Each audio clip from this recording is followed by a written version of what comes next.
Hi there, I'm Patrick Goss. I'm here with Hugh Langley and we're here to take a look at the Xbox One.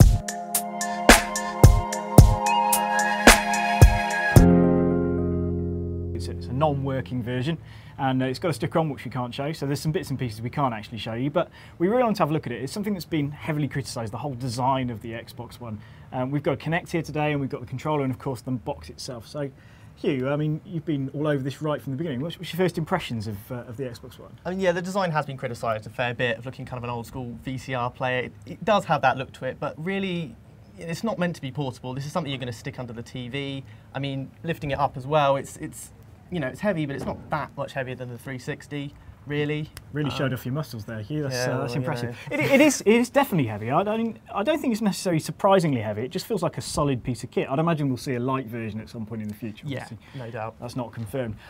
You know what? I don't hate it as much as I thought I would. I mean, it's kind of solid, isn't it? Yeah, it's obviously very venty as well. Lots of vents, but that's not a bad thing. You know, keeping it cool is important. It doesn't make the design look any worse, really. I suppose they would call it industrial, wouldn't they, in its design? But I quite like the squareness, and there's some little bits, you know, the curvature of the Kinect, all that kind of stuff. I don't actually think it's as ugly as people might think. I think it's maybe not kind of as curvy as previous Xbox, obviously. No. But is that a bad thing?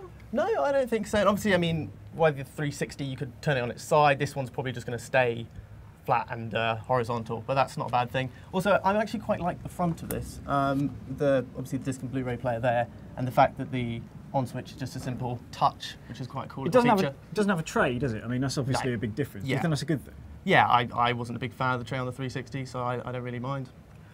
So now we're going to go to the sexy part of the console, which is the reverse, of course, the back. Show us your ports, Hugh. As we can see, there's a lot here to get excited about. We've got the power, we've got HDMI out, we've got the optical, HDMI in. HDMI in is obviously a big one because that's where the sort of cable TV overlay is going to happen, so that's quite cool. 2 USB 3 ports, that's your Kinect port there. IR out, Ethernet, and a mystery port, which didn't seem to be on the Major Nelsing unboxing version, so I don't know what that is. It's interesting, isn't it? But I mean, it's quite a nice set, isn't it? I mean, this is definitely feels like it's going to last for a few years before you start saying, "Where's my Super Ethernet cable?" Or you know, I think it's all looking pretty good. And of course, it comes boxed with 4K cable as well. Which is kind of important. Different power port, which is interesting. Yeah. So you won't want to lose your power cable. It's not just a kettle lead, so you won't want to misplace that at any given point. Good that it's kind of idiot-proof. It's got a diagram. That's of the Kinect. true. Doesn't say Kinect. Because obviously, you know, you might wonder what that's for. I think it's. I mean, the HDMI in is a big deal, isn't it? And obviously, something that's going to be a major part of what the Xbox. I mean, that's why they spent the entire first press conference talking to us about television rather than games. What do you think about the controller? I mean, my first impressions of this, and I've had a couple of goes on these now, is it's nice. It's an improvement. It feels like the Xbox 360 controller, just with a little bit more. I'd say it's more refined. Well, you? As it happens, we've got a 360 controller. That's handy. Here. Good package. Yeah, no, definitely. I mean, holding it in the hand, they look very similar, obviously, but when you pick it up, you really feel the difference. The first thing that struck me was the triggers, which feel a lot smoother. You can't really feel the springs there. The D-pad, which was one thing I was really hoping for before the Xbox One reveal, that's had a really nice overhaul. Really keen on that. But generally, it just feels nicer in the hand as well. I mean, it certainly looks nice, doesn't it? My only complaint, actually, the triggers are great, and I'm sure a lot of people, when they actually get to play with them, will realise the difference. The shoulder buttons feel slightly too clicky for me. Maybe I'm not sure if that's a good thing or a bad thing. It's difficult to know until you're in the middle of a hectic bit of gameplay. It's difficult to know if that's going to feel. Yeah, true. Obviously, we've had the go with the impulse triggers as well, which we can't show today because it's not working. But we know they feel really nice as well. It's a nice new touch.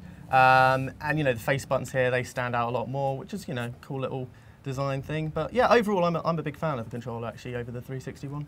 We haven't really touched on the Kinect very much, have we? I mean, what's your thoughts? Yeah, I mean, you know, it's big, but you know, it's doing a lot. To be honest, there's a lot going on there. It can process 2 gigabytes of data per second. You know, 6 people in the room it can pick up, so there's a lot of power going on inside that. See, I'm a bit conflicted about this because currently I've got a soundbar that I'm trying out in front of my television. My wife hates it. But there's already a Kinect there, and she sort of forgot to notice that. Probably because it has some kind of benefit for her, and she doesn't really get the soundbar concept. So I'm a little bit worried that she'll see this and think it's pretty ugly, but you know, hopefully it will just sort of fade into the background. These things generally do after a while, don't they? And it's got a nice sort of lever system, so you can kind of pivot it how you want. depending on like the size of your TV. And obviously, this is one of the key things, because this is going to be bundled, and obviously the PS4 doesn't have the Eye bundled, and there's a lot of discussion about that kind of thing, and it will work when it's plugged in, but you have to turn it. You can turn it off, and I mean, there's a lot of talk about spying through the camera as well, which is I mean, that's a bit Daily Mail, a bit kind of. A little bit. I think the fact that Microsoft now said it's not going to be an integral part of the console, in that it's still important, but you don't have to have it running, is a bit of a shame, because I think having it as an essential would be nice to see what developers are going to do. Hopefully they still will. Hopefully they'll still be with this big push with Kinect and motion gaming. I'm excited to see what features we're going to start seeing in games that we haven't seen with sort of previous versions of Kinect and other kind of motion-based gaming. Definitely. Yeah. I think it's really interesting that all this design talk, all this focus on the design of the consoles. I mean, they do almost fade into the background eventually, don't they? I mean, I could probably just about sketch you what my Xbox currently looks like, but it's not really a big deal anymore. It's not. They sit under the TV, like you said earlier. They're not portable. As long as they're doing what they're meant to do, that's fine. I mean, I don't really have a console to sort of show it off to people. Look how nice my Xbox One looks. It's about what it's doing. So really, be honest, you've used that line before, haven't you? Come back to my flat. It never works, weirdly. But I mean, it's not like you said. It's not a big deal at all. I mean, I don't think the Xbox One, having got close up with it now, it's not actually as bad as I thought. In fact, I think there's a consistency to it as well. I mean, in 9 years' time, it's going to look exactly as bad as it did now. It's not going to go out of fashion, because it's not in fashion for a start. It's a black box. Yeah. So it's not going to get. I don't think it's not going to be like a 70s beige colour that would be dated. Yeah, black is.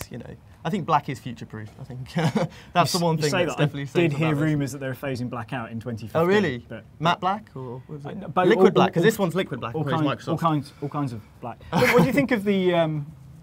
What do you think of the logo? I quite like the kind of, if we can get it to work here, the sort of gentle white pulsing light here, which I think and on the front as well, which I'm more of a fan of than the big kind of green.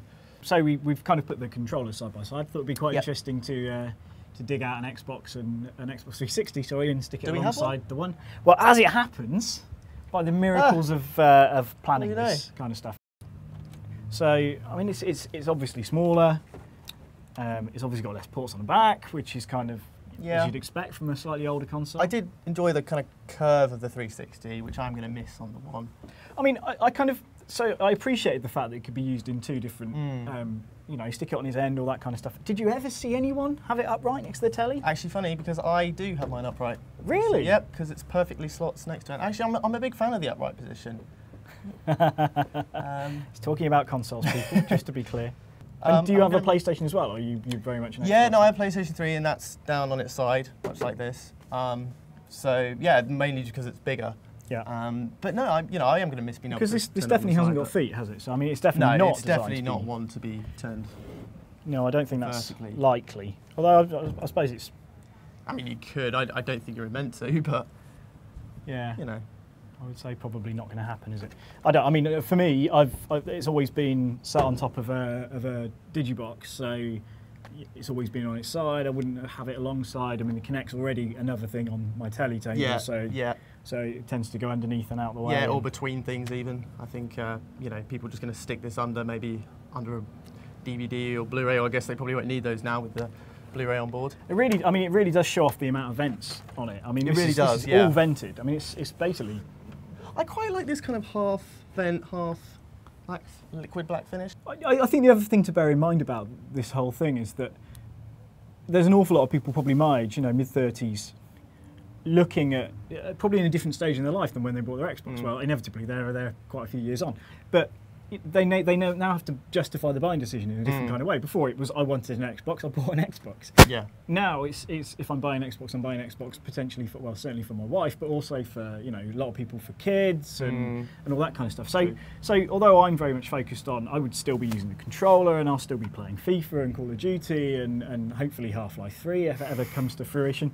The first thing my wife said to me was, which is the one with the Kinect, I want that one, when I was talking about PS4 versus Xbox One. And I think that's really interesting, because people will be justifying a buying decision by the fact, it's the one that comes with the Kinect. Yeah. It'd be great for the kids, it'd be great for the parties that we have with your mates, and I think that's going to be quite a powerful force. I completely agree, and I think a lot of the backlash so far has been from the kind of hardcore gamers. We need to think about the kind of general market. They're going to come to the two consoles, they're going to see, now there aren't so many exclusives on each. You know, a lot of games are going to be across them. They're going to see the consoles. They look similar. They're going to be like, you know, which is giving me more bang for my buck. And obviously the Xbox One having the Kinect on board as well, like you said, you know, for a lot of people, they're going to see, well, that's the obvious choice. Do you think that in terms of this wider market, I'm not talking about gamers, of course we know what Xbox and PlayStation represent and we know the history and the legacy and all that kind of stuff, but you know, for this mainstream audience, which is going to be a big part of the console market, you know, where do you feel that's come to? Do you feel like PlayStation's more familiar to people and Xbox is less, or do you think Microsoft is more familiar, so that might raise it up, or do you? I think Microsoft is more familiar, but PlayStation has got a lot of fans, you know, and we're talking pure hardcore gaming. Obviously, Microsoft, you've got everything else as well.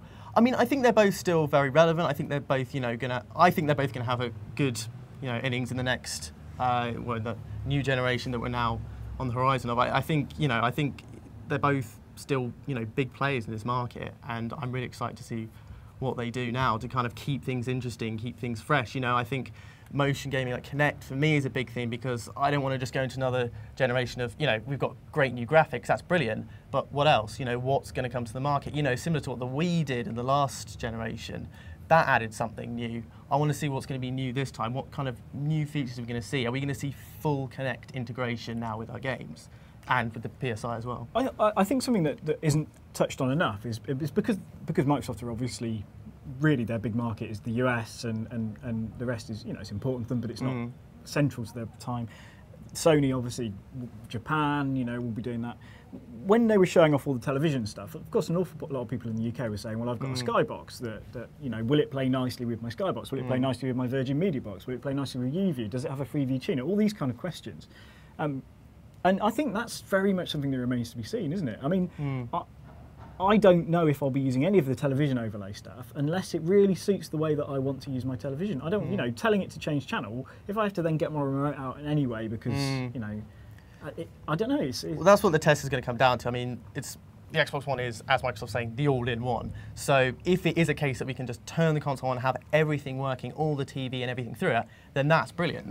That's really appealing to me. Obviously, like you said, if it's going to mean a faff of getting extra controllers out, well, then there's a bit of a problem there. Then you've got a kind of fragmentation, which isn't seemingly what Microsoft's going for. So hopefully we'll see a nice rounded console that can kind of really tie the sort of living room experience together, which is what they're going for. I kind of feel like actually if they'd really want to go after this TV market, they could have done a deal with one of these box manufacturers, and maybe that could have been a unique. But I think Microsoft actually are really thinking that they want to control the content. They don't want to be aiding another content provider. They kind of want to be that content provider. Yeah, and the Xbox Live TV marketplace is obviously growing quite a lot, and you know we're hearing Microsoft's pushing more into its own original content like Netflix. So they're going to be pushing all that on the Xbox One as well. So I mean that's exciting to see as well. I'm interested to see what kind of stuff we'll see funded down the future. You know, what kind of exclusive stuff that the Xbox One might be showing on the Xbox Live TV channels and stuff. I just feel that in all of the talk about the consoles and the Versus and the PS4's One and stuff, I don't think anyone would say Microsoft has had the best time ever in pushing the beginnings of the console. No.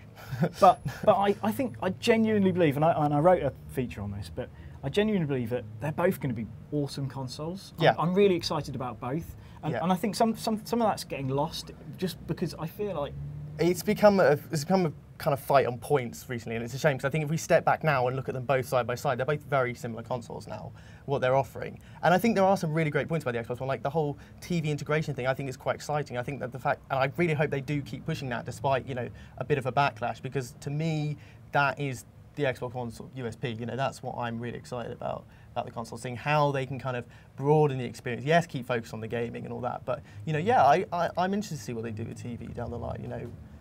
So I mean that's pretty much we've run through most of the design there, I think. So so you know, let's just overall, let's look back and overall, you know, what are you feeling? Is it better than you feared? Is it the same as you expected? Is it maybe it's definitely better than I thought. Getting hands on, especially the controller. I mean, I'm really a big fan of the controller this time. It's hard to fault actually.